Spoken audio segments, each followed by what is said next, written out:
So as Neil mentioned, I'm just going to give you a brief overview of shrimp trade data and looking at the kind of trends and the major importing markets and also exporters. So yeah, I'll first show you what's likely to happen in, well, what's some of the key trends over the past few years.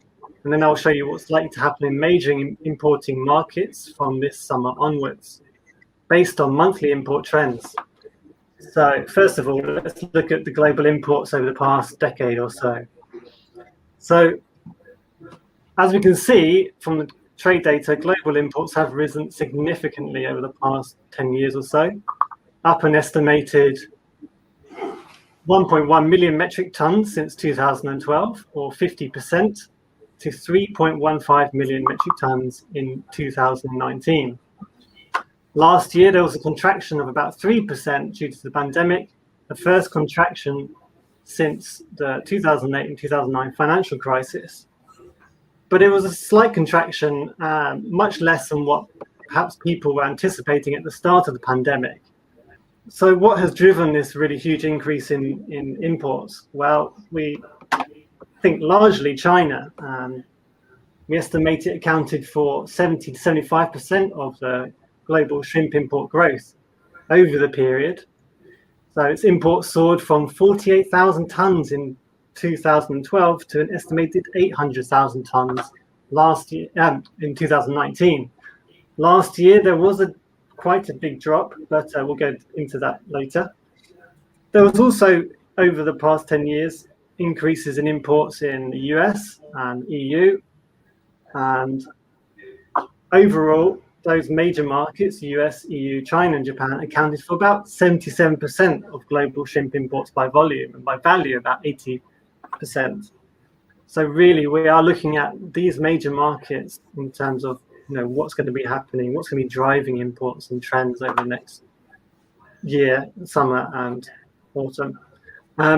So if we look at, again, China in a bit more detail, we see this 15-fold increase in imports, followed mainly outbreaks of disease in China, which hit its own sizable domestic production.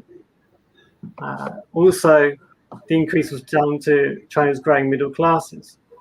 Again, mentioned as before, this big contraction last year, though, in imports due to COVID, largely because of consumer worries about detections of the coronavirus on shrimp packages. This was actually the biggest contraction in imports by a major importer. And actually, had that not happened, we think possibly global imports would have stayed flat or even increased last year. So it really was a particular situation in China. We see over the past 10 years, imports in the US have risen pretty nicely, up 40% since 2012. And last year, importing almost, well, 750 million metric tons of shrimp, representing compound annual growth rate of about 4.3%. In Europe, well, growth hasn't been as nice. It's been about 1.1% each year between 2012 and 19. And last year, they actually contracted 3%. We then look onto Japan quickly. We see that imports have actually contracted quite significantly. And then other countries, they've actually risen, though, so offsetting that decrease in Japan. So if we have a quick look at the monthly import trends, we see what we can expect this summer is imports across all major importing markets to increase, typically due to the seasonal increase in harvesting and also as importers prepare for Thanksgiving and Christmas. So in a normal year, monthly imports in the US rise and peak in around October, November. It's the same seen here in Europe, tending to peak towards the latter stage of the year. And then also in China, this happens, but tends to happen a bit later in November or December as importers stock up for Chinese New Year, typically in late January or early February. Again, we see in Japan this monthly increase in imports towards the end of the year. So let's have a quick look at the imports according to suppliers. We see on this left-hand side of this table the annual imports last year, and then on the right-hand side of the table, imports in the most recent few months according to latest available trade data. Last year, US imports increased by 7% and have increased 10% so far this year. Major increase in supply of Ecuadorian imports. It's up 66% last year to 126,000 tons. It's quite extraordinary. And then also still rising this year, up 37%. China, though, they're really struggling in the US market due to tariffs, down 46%. It'll be interesting to know what's going on with the breaded shrimp market there now, because China was a big supplier of breaded shrimp into that market. Who's taking over that?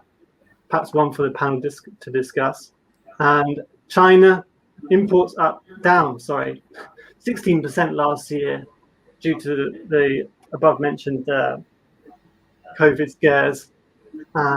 Big declines in imports from India, Argentina, Thailand.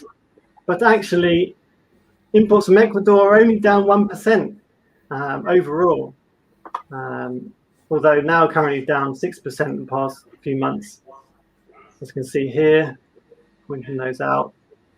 Japan, again, last year, imports contracted 5%. But the interesting thing about Japan is obviously the really high value of imports per kilogram. It's $9.84 per kilo. Quickly skim through the exports.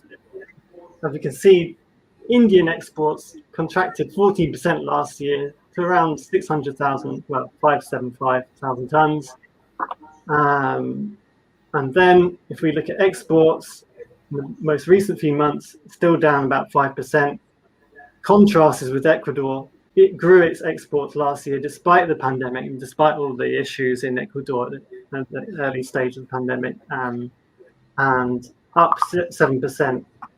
And then, as we see, most recent 4 months of this year, it's still up 10% to 242,000 tons. Really extraordinary growth.